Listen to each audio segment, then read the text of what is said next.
And hello! Welcome back to Black, White, and Red All Over. I'm Victor Dandridge. Ryan. We are having a moment, ladies and gentlemen. As you can see, we have a nice little listing of things that we read. Most of this does not matter. We're going to tell you why. Yeah. We tackled, and rightfully so, like you mentioned this before, and you are 100% correct. Thank God we didn't read this one first. Because it would have just shut everything down. Yeah. Pax Americana. Okay, so this was already a book that had to be read. It's Grant Morrison. Yeah. Frank Quietly. I mean, when you put Stan and Jack, I honestly, like, if not for the fact that Stan and Jack actually created Marvel, I would almost say that this could touch that. Yeah.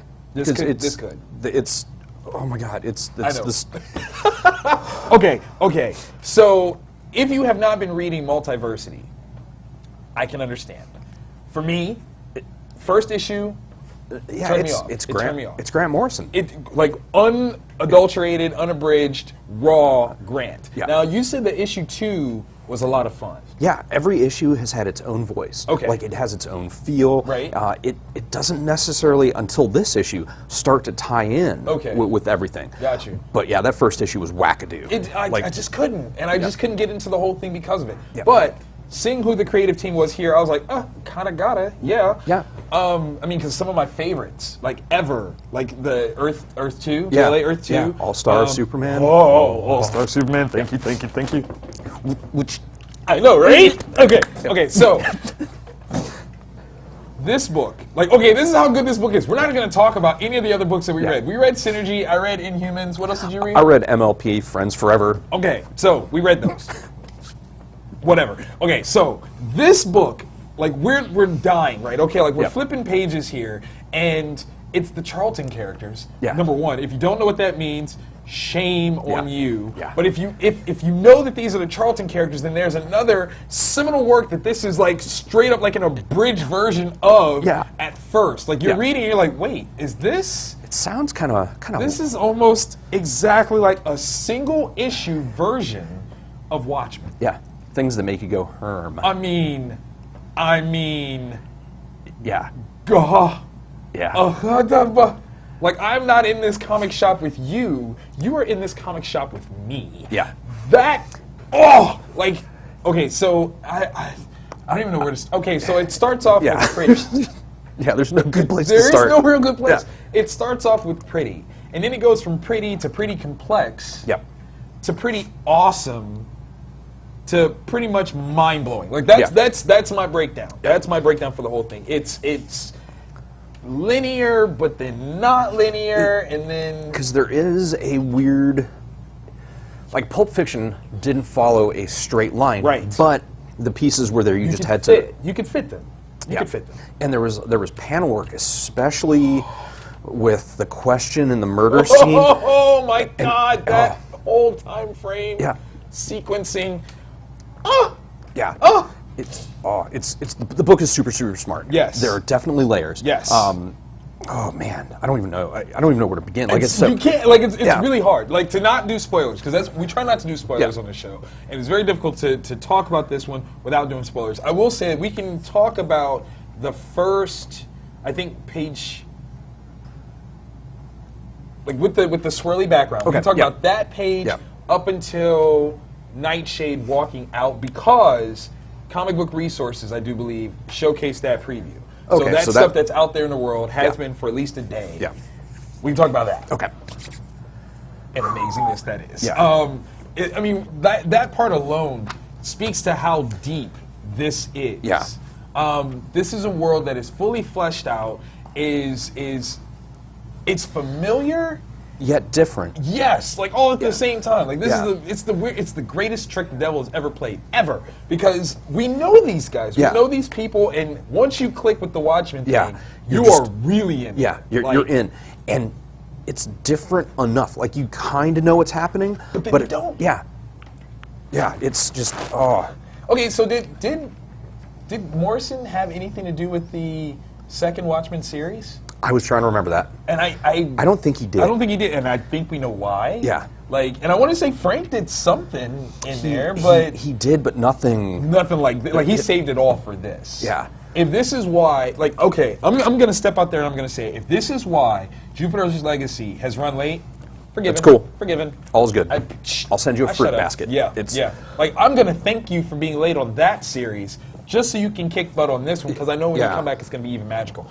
But, wow. Yeah. The formation of this world's Justice League, and knowing that something's going to happen, right? So you can do something else, right? It will make sense once you read it. Yes. Yes. It's, oh my God, Captain Atom as his Dr. Manhattan, and it's brilliant. Yeah. Like, it's perfect. It's brilliant. Okay, we said no spoilers. We did say no spoilers, but there's a moment where his description of how a being like him sees us is scarily prophetic. It is nuanced. I almost want to know if Grant Morrison himself is not a being like this, and this is how he's trying to tell us things. Yeah, because it's referential, like we were talking before we started filming, that does free will or predetermination exist? Right. And if you've read a novel, you can look at those characters and you know what they're going to do, but does that mean they're going to do it? And it's kind of the way that he's describing this way of looking at time and how it isn't one or the other. You can flip back and forth through this book. And with the comics, it ties it in to the earlier issues of Multiversity, especially the first one, where all the universes are represented. Exactly. Through that. Yeah. Exactly. And how when you are reading, even if it's something that you've seen before, it is still a brand new experience. Therefore, consequently, a brand new occurrence altogether. Yeah. No matter what. Yeah. Like even if it's a book you've read before. We've read Watchmen before. Yeah. This is Watchmen, but it's not Watchmen. Yeah. It is that's the greatest thing I can tell you. Yeah. If you don't like Watchmen, read this. It might help. It really might. It really might. It's but you'll have to read it a couple times. I'm not gonna lie. This one it's so layered. I got a great deal of it. Yeah. I know There's more. I know that there's stuff that I missed. There's more. I know it's not possible for me to have brought all that into my mindscape, deciphered it, and can explain it right now. But it is brilliant. It's the best $5 you'll spend this week. Is it only $5? Yeah, it's $4.99. Yeah, yeah, that's happening. I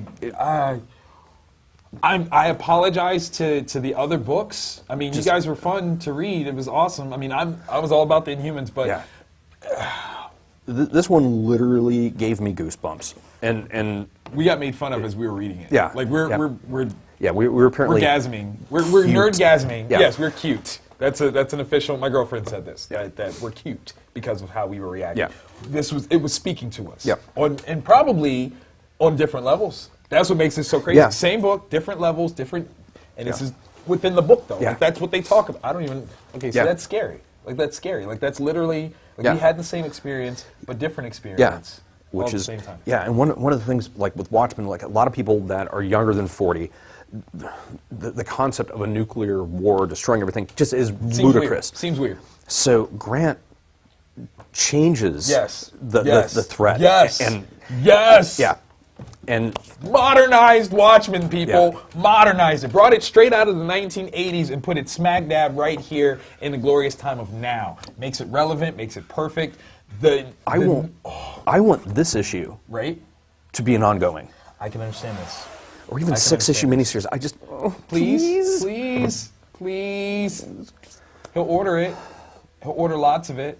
I'll give you one of my employee minions I thought for you were free. Going to offer a child. I really did. The way you paused. I got a bunch. You paused for a second. I thought you were offering a child. I don't know which one I would give up. I will let you train one of my children. Yes. I will totally let you train one of my children. In fact, each of you can train one of my children. Grant, you get one, Frank gets another, and there you go. You can continue yourselves through my children's, that's fine. Yeah. I take them all, and then give them back touched in this way of magic and intrigue and wonder and artfulness and storytelling. No one tells stories like you guys. Oh, did you catch it? Yeah, and this is from another Grant Morrison title, I think. Which? This? Invisibles. Oh, see, now you done gone. Okay, see, now you why you do that? Like this moment, or like the setup? This setup, because it's in the very, very last trade. Of all of the... Yeah. When everything kind of comes together. Yeah. Grant Morrison just referenced himself. How do you do a reference of a reference? Yeah. That's a mic drop right there. It's... My writing is so subpar now. Like, I would quit writing if not like for a future version of myself having come back and told me to keep doing it because it's going to get better. But like this, wow. Yeah, best comic this week. Yeah. Maybe this week. Year. Yeah. Maybe this year. Yeah, buy this book. Like, just seriously, if you want something more than just your cookie cutter tights and capes, and something with depth, this is it. Yeah, this is. Take this to college, share it with a professor. They'll like you more. Like, I'm calling it. Give it to a teacher. Yeah. Your grade will go up. If Melville and Michelangelo made a comic, it wouldn't be as good as this. That's truth. That is truth. I like that. Damn. Genius. I wish I had a hat so I could take it off to Grant. There is no hat. There is no hat. You know what? I'd make love to this comic. Conversation piece? I wonder what Alan says. Ooh. I would love to hear Alan Moore's thoughts on this one. Yeah. There is no better thank you than this book to Alan Moore. For any of the mess that has ever happened, anything's ever said, no better thank you than this book.